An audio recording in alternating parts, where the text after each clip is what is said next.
Moral licensing அப்படிங்கிற கான்செப்டை பற்றி படிக்க போகிறோம். மாரல் லைசன்சிங்கிறது ஒரு ஜிஏலையோ இல்லை கரண்ட் அஃபேர்ஸ்லையோ வர குவான்ஸ் ரீசனிங்கில் வரக்கூடிய டாபிக் கிடையாது. இட்ஸ் அபவுட் த ப்ரிப்பரேஷனுக்குள்ளே நம்ம பண்ணக்கூடிய ஒரு சில மிஸ்டேக்ஸில் நம்ம வந்து பார்க்க போகிறோம்.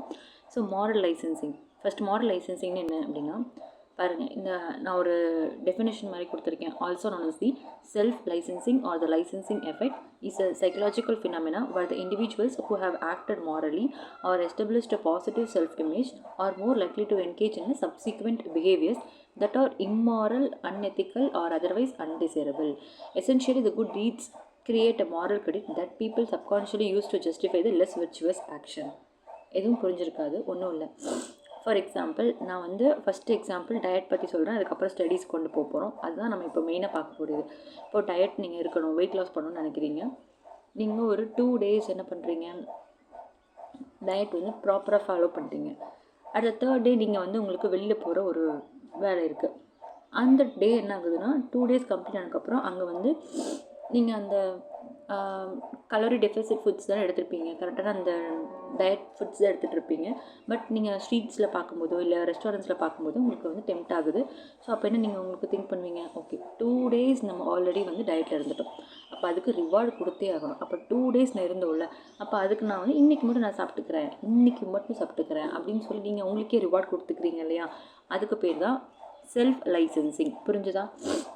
பட் இது என்ன நடக்கும், மறுபடியும் நீங்கள் என்ன ஆகும்னா இந்த 2 days ஒர்க் அவுட் வேஸ்ட்டு தான். இது சாப்பிட்டாலும் அது வேஸ்ட்டாக தான் போயிடும். மறுபடியும் நீங்கள் என்ன பண்ணணும், மறுபடியும் நீங்கள் அந்த சைக்கிளை ரிப்பீட் பண்ணி திரும்ப வந்துட்டு ஃபர்ஸ்ட் 1 to 2 days அந்த மாதிரி நீங்கள் அப்படியே மறுபடியும் அந்த சைக்கிள் ரிப்பீட் ஆகி திருப்பி நீங்கள் ஃபர்ஸ்ட்லேருந்து ஸ்டார்ட் பண்ணுற மாதிரி தான் இருக்கும். கரெக்டாக? ஸோ இதுதான் வந்து நான் என்ன சொல்கிறேன் அப்படின்னா மாரல் லைசன்சிங்னு சொல்கிறேன். ஓகே, இப்போ நம்ம வந்து டயட்டுக்கு பார்த்தோம், இப்போது ஸ்டடீஸ்க்கு பார்க்கலாம். இப்போது எக்ஸாம் வந்து நோட்டிஃபிகேஷன் வந்துருச்சு, ஸ்டடி படிக்கிறீங்க.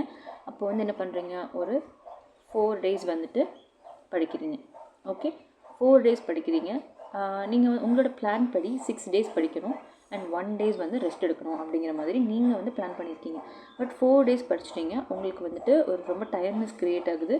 ஸோ அண்ட் மிச்சம் இன்னும் உங்களுக்கு ஒரு ஷெடியூலில் 2 நாள் இருக்குது. பட் ஆக்சுவலாக கண்டிப்பாக ஒரு நாள் ரெஸ்ட் எடுக்கணும், அது வந்து நான் தப்பே சொல்லலை. பட் உங்களோட ஷெடியூல் படி இல்லை நீங்கள் வந்து ஒரு 3 to 4 days தான் படிச்சிருக்கீங்க. பட் உங்களோட ஆக்சுவல் ஷெடியூல் வந்துட்டு 6 days நீங்கள் கம்ப்ளீட் பண்ணணும் அப்படிங்கிற மாதிரி தான் இருக்குது. பட் நீங்கள் அதை என்ன பண்ணுறீங்க, 3 to 4 days முடித்தோடனே இல்லை நான் 3 to 4 days படிச்சிருக்கேன்ல, அப்போ நான் ஒரு நாள் என்ன பண்ணுறேன், நான் போயிட்டு இந்த லைக் ஃபார் எக்ஸாம்பிள் நான் வந்துட்டு ஒரு வெளியில் போயிட்டு இந்த இது சாப்பிட்லான் இருக்கேன். ஓகே, அதுவும் கூட அஃபெக்ட் ஆகாது. இல்லை நான் வந்து இந்த மூவி போகலான் இருக்கேன், ஃப்ரெண்ட்ஸை மீட் பண்ணலான் இருக்கேன், இந்த ஃபங்க்ஷனை போய் அட்டெண்ட் பண்ணலான் இருக்கேன் அப்படின்னு சொல்லி நீங்கள் என்ன பண்ணுறீங்க, உங்களே நீங்கள் எக்ஸ்கியூஸ் பண்ணிக்கிறீங்க. இந்த 3 to 4 daysக்கான ரிவார்டை நீங்கள் கொடுத்துக்கிறீங்கன்னு நினைக்கிறீங்க. பட் ரிவார்டு அப்படிங்கிறது இப்போ தான் அந்த பாயிண்ட்டுக்கு வரேன். ரிவார்டுங்கிறது ரொம்ப இம்பார்ட்டன்ட் தான். பட் நீங்கள் அந்த ரிவார்டு வந்துட்டு நல்லதா கெட்டதா அப்படின்னு பார்க்கணும். ஓகேவா? சரியாக தப்பான்னு பார்க்கக்கூடாது. இப்போது நீங்கள் புரியலன்னு நினைக்கிறேன், பட் பார்க்கலாம். இப்போ 3 to 2 days படித்தாச்சு, நீங்கள் கண்டிப்பாக ரிவார்டு கொடுக்கணும். ரிவார்டு கொடுத்தா இன்னும் ஒரு 2 days புஷ் பண்ணி நீங்கள் என்ன பண்ணலாம், 6 days கிட்ட கொண்டு வந்துடலாம். அப்போ அந்த டைமில் நீங்கள் அந்த ரிவார்டு இருக்கு இல்லையா, அந்த ரிவார்டு வந்து எந்த மாதிரி இருக்கணும் அப்படின்னா சரியாக தப்பா அப்படின்னு இருக்கக்கூடாது. நல்லதா கெட்டதா, ஓகேவா, நல்லதா, நல்லது இல்லை ராங், ஓகேங்களா, அதுவாக நீங்கள் பார்க்கணும். என்ன ரெண்டும் ஒரே மீனிங் தானே அப்படின்னு கேட்டால் நோ, இட்ஸ் டிஃப்ரெண்ட் மீனிங். எப்படி சொல்கிறேன் அப்படின்னு கேட்டால், இப்போ நீங்கள் ரிவார்டு கொடுக்கலாம். ஃபார் எக்ஸாம்பிள் நான் என்ன பண்ணுறேன், ஒரு ஃப்ரெண்ட்ஸை பார்க்க போகலாம், ஓகேவா, அது வந்து என்னதுன்னா ஒரு கொஞ்சம் தொலைவில் இருக்காங்க. ஸோ 1 day ட்ராவல் பண்ணி போகிற மாதிரி தான் இருக்குது, அங்கே போய் எல்லாத்தையும் பார்த்துட்டு வரலாம் அப்படின்னு பிளான் பண்ணுறீங்க. 3 to 4 days படிச்சிட்டிங்க, ஓகே, ஊர் சுற்றலாம் அந்த மாதிரி நீங்கள் திங்க் பண்ணுறீங்க. பட் இந்த ரிவார்டு கொடுக்கறது வந்து எஸ் ரிவார்டு கொடுக்கணும், ஆனால் அந்த ரிவார்டு உங்களுக்கு நல்லதான்னு செக் பண்ணணும். அதுதான் இந்த கான்செப்ட். நல்லதான்னு செக் பண்ணி இப்போ நீங்கள் போயிட்டு வந்தீங்கன்னா உங்களுக்கு டயர்டாக இருக்கும். அப்போ அடுத்த நாள் என்ன ஆகும், கண்டிப்பாக வந்து படிக்க முடியாமல் போகும். இன்னும் ஒரு 2 days வந்து அந்த லீவ் வந்து எக்ஸ்டெண்ட் ஆகும். கரெக்டாக?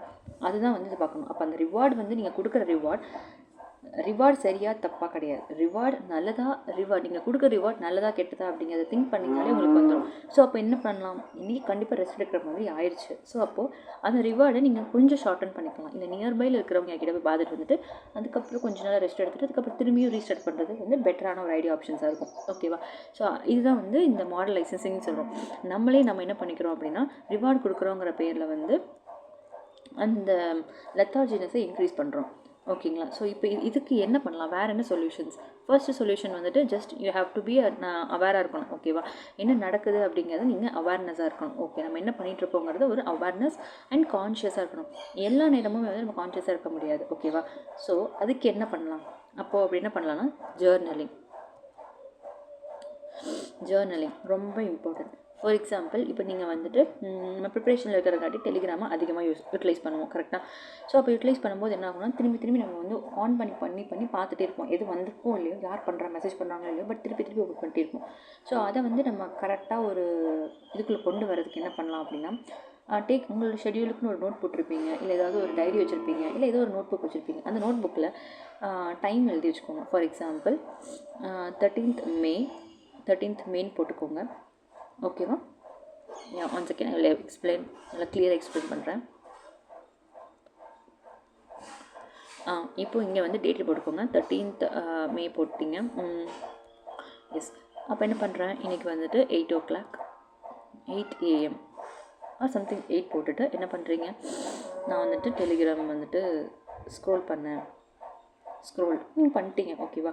அடுத்தது வந்துட்டு என்ன பண்ணுறீங்க, 8 அதுக்கப்புறம் வந்து ஒரு 10 minutes வந்து பண்ணிட்டீங்க. 8 AM இருந்து 8:10 வரைக்கும் நீங்கள் பண்ணிட்டீங்க. ஓகே. அடுத்தது என்ன பண்ணுறீங்கன்னா, நீங்கள் கொஞ்சம் நேரம் படிக்கிறீங்க. 8:55 வரைக்கும் நீங்கள் ஃபார் எக்ஸாம்பிள் சிம்பிளிஃபிகேஷன் சால்வ் பண்ணேன் அப்படின்னு சொல்லி எழுதி வச்சோம். ஓகே. உங்களோட ஷெடியூல் அண்ட் எல்லாத்தையுமே இதுக்குள்ளே இன்செர்ட் பண்ணுங்கள். அடுத்தது 8:57க்கு ஃபார் எக்ஸாம்பிள் சொல்கிறேன். 57க்கு எனக்கு டெலிகிராம் ஸ்க்ரோலிங் ஒரு ஃபீல் வந்துச்சு, ஒரு ஏர்ஜ் இருந்துச்சு, ஓப்பன் பண்ணணும் அப்படிங்கிற ஏர்ஜ் இருந்துச்சு. அதை எழுதுங்க. ஃபஸ்ட்டு ஸ்க்ரோல் பண்ணிடுங்க. ஒரு 2 to 3 times வந்து நீங்கள் உங்களுக்கு அந்த மென்டாலிட்டி வந்தாலுமே அதை எடுத்து பண்ணிடுங்க.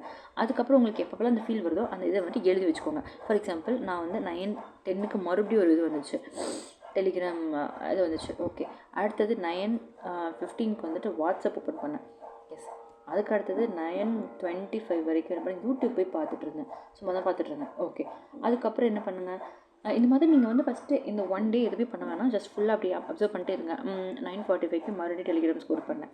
அடுத்தது 10:30க்கு வந்துட்டு டில் 10:30 வரைக்கும் நான் சம்ஸ் சால்வ் பண்ணேன். ஓகே. இந்த மாதிரி இப்படி ஃபுல்லாக இது பண்ணிட்டே இருங்க. அதுக்கப்புறம் at end of the day, for example உங்களோட எண்ட் ஆஃப் த டே வந்து 10 o'clock முடியுது, PM முடியுது அப்படின்னா, தூக்க போகிறீங்க அப்படின்னா நீங்கள் வந்து அப்படியே வந்து என்ன பண்ணலான்னா, ஓகே ஃபஸ்ட்டு எங்கெங்கெல்லாம் பாருங்கள், இங்கே வந்து ஆரம்பிச்சிருக்கு. ஓகே. 1 time 2 time 3 time, இங்கே ஒன்று 4 time 5 time, இந்த மாதிரி நம்ம ஒன் டே ஃபுல்லாக நம்ம வந்து பார்த்துட்டு போகலாம். அப்போவே உங்களுக்கு ஒரு கான்ஷியஸ்னஸ் கிரியேட் ஆகும். இத்தனை டைம் நம்ம ஸ்க்ரோல் பண்ணுறோமா, நம்ம வந்து என்ன தான் ஆப் நிறைய இன்ஸ்டால் பண்ணி அதில் ஸ்க்ரீன் டைம் பார்த்தாலுமே பட் நம்ம வந்து ஒரு ஜஸ்டிஃபிகேஷன் இருக்காது. கரெக்டாக?